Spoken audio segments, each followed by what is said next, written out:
बिहार विधानमंडल के बजट सत्र के तीसरे दिन आज विपक्ष के विधायकों ने सदन के बाहर और भीतर जमकर हंगामा किया। कई मुद्दों पर सरकार को घेरने की कोशिश के दौरान यह हंगामा हुआ।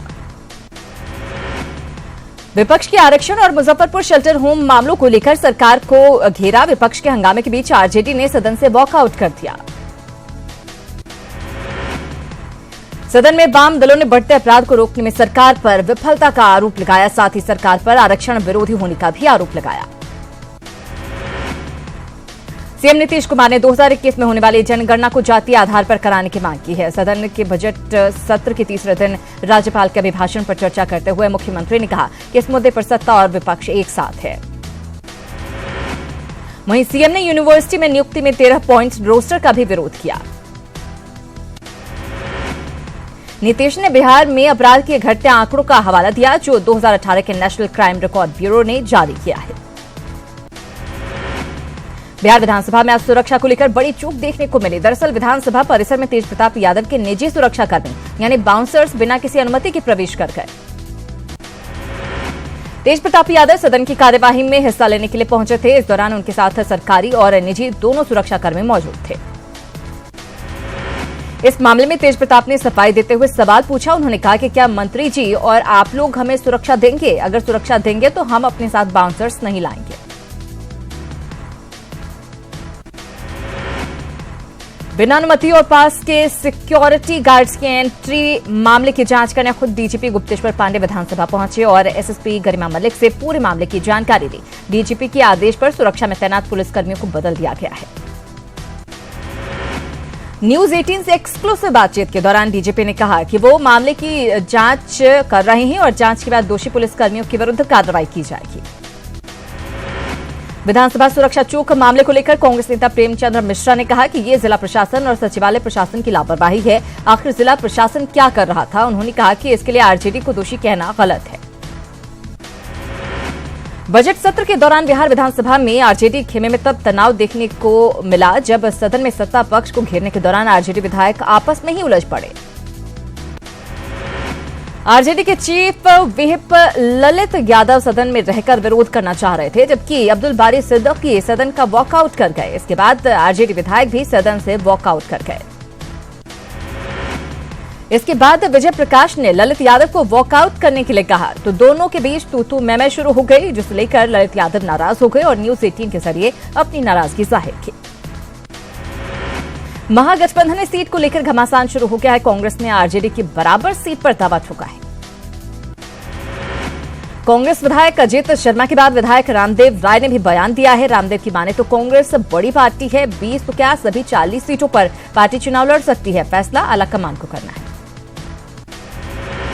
सुप्रीम कोर्ट में बंगला विवाद की लड़ाई हारने के बाद बिहार विधानसभा में नेता प्रतिपक्ष और पूर्व डिप्टी सीएम तेजस्वी यादव ने बंगला खाली कर दिया है।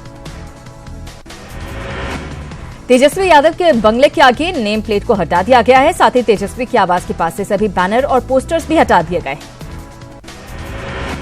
बिहार विधानसभा के पूर्व अध्यक्ष और महागठबंधन के नेता उदय नारायण चौधरी ने जमुई में कहा है कि राष्ट्रीय जनता दल बिहार में महागठबंधन में मुख्य विपक्षी पार्टी है। लोकसभा चुनाव को लेकर सीट शेयरिंग में आरजेडी को ही बड़ा हिस्सा मिलेगा। छपरा के तरैया में मूर्ति विसर्जन के दौरान हंगामा हो गया। मौके पर पहुंची पुलिस पर भी पथराव किया गया जिसमें कई पुलिसकर्मी जख्मी हो गए। वहीं उग्र लोगों पर पुलिस ने लाठीचार्ज कर दिया।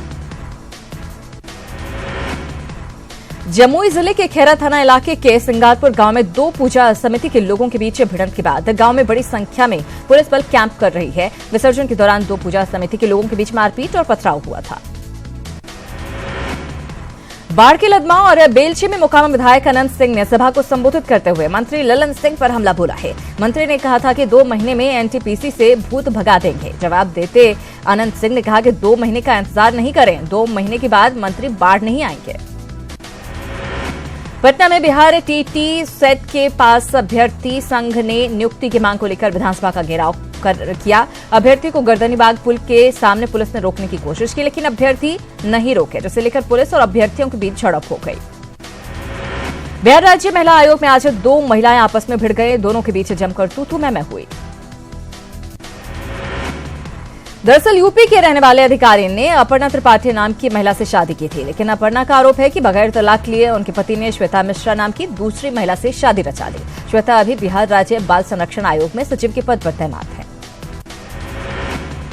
कटिहार पुलिस ने 21 जनवरी को फाइनेंस कंपनी के एजेंट से हुए लूटकांड का खुलासा कर दिया है। पुलिस ने लूट के 25,500 रुपए भी बरामद कर लिए हैं। वहीं पुलिस ने 2 अपराधियों को भी गिरफ्तार किया है। अपराधियों ने फाइनेंस कंपनी के एजेंट से 4,30,000 की लूट की थी। छपरा में वार्ड सदस्य के पति पर चाकू से वार कर उसकी हत्या कर दी गई। घटना मुफस्सिल थाने के मगाईडीह गांव की है। बेगूसराय में बेखौफ अपराधियों ने बीरपुर पूर्वी पंचायत के पूर्व मुखिया को गोली मारकर घायल कर दिया। रामकृपाल महतो बेटी को इंटर की परीक्षा दिलाने बाइक से जा रहे थे, तभी घात लगाए बाइक सवार अपराधियों ने सीने में 2 गोली मार दी। पूर्णिया से बरामद AK-47 और ग्रेनेड मामले में गिरफ्तार 3 तस्करों ने अहम खुलासा किया है। तीनों पहले भी मुकेश सिंह और आरा के संतोष सिंह को गोली और AK-47 राइफल की खेप पहुंचा चुके हैं। मुकेश ने हथियार मंगवाकर बिहार झारखंड में बेचता था। पटना के मुकेश का तार नागालैंड के उग्रवादी संगठनों से जुड़ा है। हथियार 8 से 12 लाख तक में नक्सलियों के हाथों बेचा जाता था और पहुंचाने वाले को ऊपर से 10,000 दिए जाते थे। लखीसराय में रंगदारी नहीं देने पर वार्ड पार्षद के घर अपराधियों ने हमला बोल दिया, जिसमें उनकी वार्ड पार्षद, उनकी पत्नी और भाई जख्मी हो गए। नवादा के प्रभारी एसपी सफीउल हक ने 2 होमगार्ड जवान को अवैध तरीके से राशि वसूलते गिरफ्तार किया है। जवानों ने रजौली समेकित जांच चौकी पर अवैध तरीके से वाहनों से 23,730 रुपए वसूले थे। तिलका मांझी भागलपुर विश्वविद्यालय में बीएड कॉलेजों के मनमानी को लेकर आमरण अनशन पर बैठे छात्रों के समर्थन में आइसा और छात्र संघर्ष समिति के कार्यकर्ताओं ने मेन गेट पर प्रदर्शन किया, साथ ही जमकर नारेबाजी की। सैलरी फिक्शन कर मानदेय की वृद्धि समेत कई मांगों को लेकर बिहार संविदा कर्मी शिक्षा सेवक तालीमी मरकज संघ ने पटना में प्रदर्शन किया, साथ ही सरकार के खिलाफ जमकर नारेबाजी की। कटिहार में पोठिया थाना क्षेत्र के समेली प्रखंड के मध्य विद्यालय खोटा के छात्र छात्राओं ने प्रधानाध्यापक की मनमानी को लेकर NH 31 को जाम कर दिया, साथ ही प्रिंसिपल को सस्पेंड करने की मांग की है। गर्दनीबाग धरना स्थल पर जेपी सेनानी संपूर्ण क्रांति मंच के बैनर तले अपनी 6 सूत्री मांगों को लेकर अनिश्चितकालीन धरने पर बैठ गए हैं। अभी तक संपूर्ण क्रांति की मांगों पर कोई संज्ञान नहीं लिया गया है। मांगों को लेकर हड़ताल कर रहे रसोईया संघ ने दुर्गावती प्रखंड शिक्षा कार्यालय की तालाबंदी कर दी। 3 घंटे से बीईओ सहित कई कर्मी बंद हैं, जिस वजह से शिक्षा विभाग के कई कार्य बाधित हो गए। छपरा जंक्शन से जीआरपी ने आजमगढ़ कोलकाता एक्सप्रेस के जनरल बॉगी से 26 जिंदा कछुए बरामद किए। हालांकि तस्कर मौका देखकर भागने में सफल रहा। पुलिस ने जब्त कछुए को संजय गांधी उद्यान भेज दिया है। सीतामढ़ी में महात्मा गांधी बीएड कॉलेज की मनमानी के खिलाफ छात्रों ने जमकर हंगामा किया। कॉलेज प्रशासन द्वारा निर्धारित रकम से ज्यादा पैसे की वसूली को लेकर छात्र आक्रोशित हो गए और उन्होंने सीतामढ़ी थोनबरसा NH 77 को 5 माइल के पास जाम कर दिया। औरंगाबाद के रफीगंज में पिकअप ऑटो की टक्कर में ऑटो सवार 2 लोगों की जहां मौके पर ही मौत हो गई, वहीं 5 लोग जख्मी हो गए हैं। घटना रफीगंज गोह सड़क पर आती मोड़ के पास की है। बिहार राज्य रसोईया एसोसिएशन संघ के बैनर तले अपनी 15 सूत्री मांगों को लेकर रसोईया संघ ने जहानाबाद MGM ऑफिस के सामने अनिश्चितकालीन हड़ताल शुरू कर दी है और सरकार के खिलाफ यहां नारेबाजी भी की गई है। भागलपुर रेल पुलिस ने एक महिला शराब तस्कर को गिरफ्तार किया है। गिरफ्तार महिला सब्जी के पास से देशी शराब का 100 पाउच से अधिक मिला है। पुलिस ने खगौल के मुस्तफापुर में छापेमारी कर 323 बोतल शराब की बड़ी बोतलें बरामद की हैं और एक युवक को गिरफ्तार भी किया है। फिलहाल युवक से पूछताछ की जा रही है। बिहार पुलिस की मानवता शर्मसार करने वाली पटना के शेखपुरा से खबर सामने आई है। हवलदार रोशन की हरकतों को देखते हुए ड्यूटी पर तैनात साथी जवान ने उसे रस्सी से बांधकर स्कूल के पिलर से बांध दिया। जवान ने बताया कि रोशन बार बार दीवार फाड़ने की कोशिश कर रहा था। औरंगाबाद के देव में आयोजित 2 दिवसीय सूर्य महोत्सव के दौरान भोजपुरी अभिनेत्री अक्षरा सिंह के कार्यक्रम को उस वक्त अचानक रोक देना पड़ा जब भीड़ के पिछले हिस्से के लोग हंगामा करने लगे, जिसमें 6 लोग जख्मी हो गए। अररिया के गैयारी के पास चौक पर 4 लेन पर एक तेज रफ्तार ट्रक ने बाइक सवार 2 युवकों को कुचल डाला, जिसमें एक युवक का पैर कट गया। घटना के बाद आक्रोशित ग्रामीणों ने सड़क जाम कर दिया। समस्तीपुर में एक विचाराधीन कैदी ने जेल की छत से छलांग लगाकर आत्महत्या की कोशिश की है। मामला दूसरा उपकारा का है। फिलहाल घायल कैदी को इलाज के लिए समस्तीपुर सदर अस्पताल में भर्ती कराया गया है। सुपौल के त्रिवेणीगंज थाना क्षेत्र के मयूरवा वार्ड नंबर 5 में चापाकल के पास बने गड्ढे में डूबने से 2 साल के बच्चे की मौत हो गई। मृत बच्चा मयूरवा निवासी विपिन साह का 2 वर्षीय पुत्र बताया जा रहा है। रोहतास जिले के कोढ़ी गोला में एक अनियंत्रित ट्रैक्टर की चपेट में आने से बाइक सवार दंपति की मौत हो गई। आक्रोशित लोगों ने डेहरी कोढ़ी गोला पथ को जाम कर दिया। समस्तीपुर के विभूतिपुर थाना इलाके में 24 जनवरी की रात हुए हत्या मामले में पुलिस के हाथ अब तक खाली है। वहीं मृतक के परिजन घटना के बाद से दहशत में हैं। रक्सौल को अनुमंडल का दर्जा मिले हुए भले ही 20 साल से ज्यादा का वक्त हो गया, लेकिन स्वास्थ्य सुविधा के नाम पर अब तक मात्र प्राथमिक स्वास्थ्य केंद्र ही है। लेकिन अब 100 बेड के अस्पताल निर्माण की स्वीकृति मिल गई है, जिसे लेकर लोगों में खुशी का माहौल है। छपरा में रसूलपुर थाना के चरवा गांव से चोरों ने अष्टधातु की मूर्तियां चोरी कर ली हैं। चोरी की इस घटना के बाद पुलिस मामले की छानबीन में जुटी है। छपरा कोर्ट ने हत्या मामले में 10 लोगों को उम्र कैद की सजा सुनाई है। 2010 में दरियापुर के खजूता गांव में हत्या की घटना को अंजाम दिया गया था। कटिहार के पुराने जूट मिल के 2 गोदामों में आग लगने से लगभग 50 लाख का सामान जलकर राख हो गया। शॉर्ट सर्किट से आग लगने की आशंका जताई जा रही है। बेतिया में आग लगने से 2 घर जलकर राख हो गए। इसमें लाखों की संपत्ति स्वाहा हो गई। डेहरी ऑन सोन नगर थाना के आसपास प्रशासन द्वारा जब्त गाड़ियों की वजह से आए दिन जाम की समस्या होती है। इतना ही नहीं, विभिन्न सरकारी विभागों के इतने होर्डिंग्स लगा दिए गए हैं कि अब थाने का भवन भी दिखाई नहीं देता। साथ ही होर्डिंग्स से थाने का वॉच टावर ढक गया है, जिससे पुलिस को निगरानी रखने में खास परेशानी होती है। हालांकि डेहरी के एसडीएम से जब इस बाबत पूछा गया तो उन्होंने कहा कि जल्द ही इस पर काम किया जाएगा। भागलपुर कॉलेज ऑफ इंजीनियरिंग में घटाई गई 100 सीटों को एआईसीटीई ने बढ़ा दिया है। साथ ही 2019 से 22 के लिए एआईसीटीई से कॉलेज को मान्यता भी मिल गई है। अब कॉलेज में 300 सीटों पर नए छात्रों का नामांकन होगा। बिहार में बनी खादी अब देश के कोने कोने से लेकर विदेशों में भी मिलेगी। दरअसल पटना में उद्योग मंत्री जयकुमार सिंह ने अमेजॉन के साथ एक एमओयू साइन किया है। इस एमओयू के बाद बिहार में बनी खादी ई कॉमर्स के माध्यम से देश से लेकर विदेश तक में ऑनलाइन मिलेगी। इधर अमेजॉन के निदेशक विजय पिल्लाई ने अपनी कंपनी को मिले इस अवसर के लिए बिहार सरकार को धन्यवाद दिया है। पटना में दवा उपकरणों पर 0 जीएसटी लागू करने, दवा की कालाबाजारी को रोकने समेत कई समस्याओं को लेकर 25वां एफएमआरएआई कॉन्फ्रेंस का आयोजन किया गया। ज्ञान भवन में इसका आयोजन दरअसल किया जाएगा। 4 दिनों तक चलने वाले इस कॉन्फ्रेंस में देश भर से मेडिकल रिप्रेजेंटेटिव जुटेंगे। सीवान में डॉक्टर शिवाजी कुमार राज्य आयुक्त निःशक्तता की अध्यक्षता में चलंत लोक अदालत का आयोजन किया गया, जिसमें सैकड़ों दिव्यांगों की समस्याओं को सुना गया। जहानाबाद में डीएम ने जागरूकता रथ को रवाना किया। इसके माध्यम से वोटरों को ईवीएम और वीवीपैट की प्रक्रियाओं की जानकारी दी जाएगी। लखीसराय में बड़ी दुर्गा मंदिर के नव दुर्गा मां की प्रतिमा की प्राण प्रतिष्ठा को लेकर भव्य कलश यात्रा निकाली गई, जिसमें काफी संख्या में लोग शामिल हुए।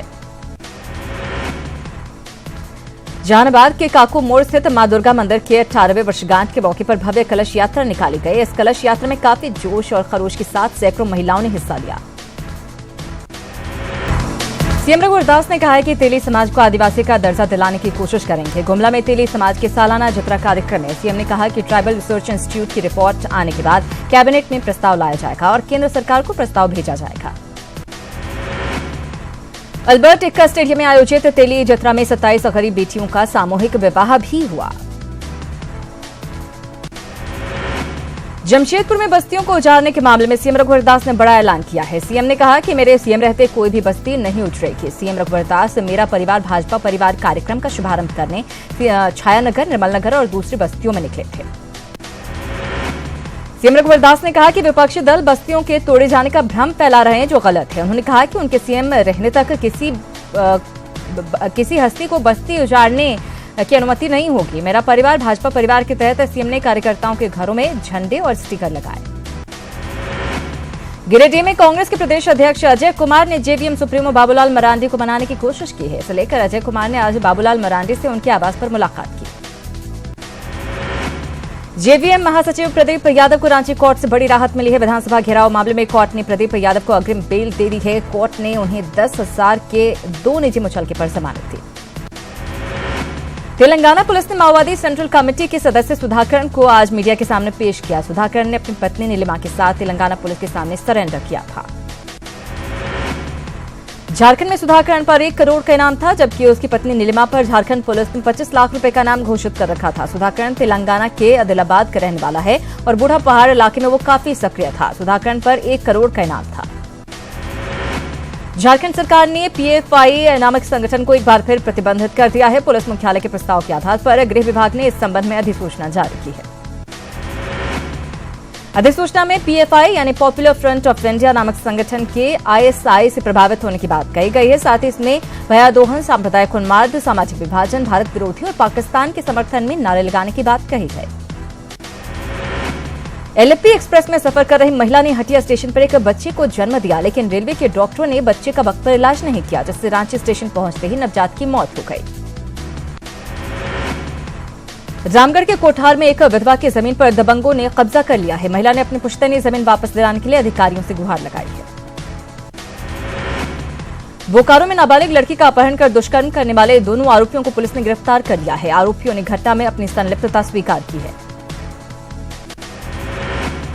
हजारीबाग में 20 से ज्यादा छात्राओं को फर्जी पत्र और फर्जी मुहर के आधार पर इंटर्नशिप के लिए सीएमसी वेल्लोर भेजने वाली प्रोफेसर नवरत्ना कविराज फरार हो गई हैं। मामला सामने आने के बाद रांची विश्वविद्यालय लगातार नवरत्ना कविराज की तलाशी में जुटा है, लेकिन उनका ना तो कोई पता मिल रहा है, ना फोन नंबर मिल पा रहा है।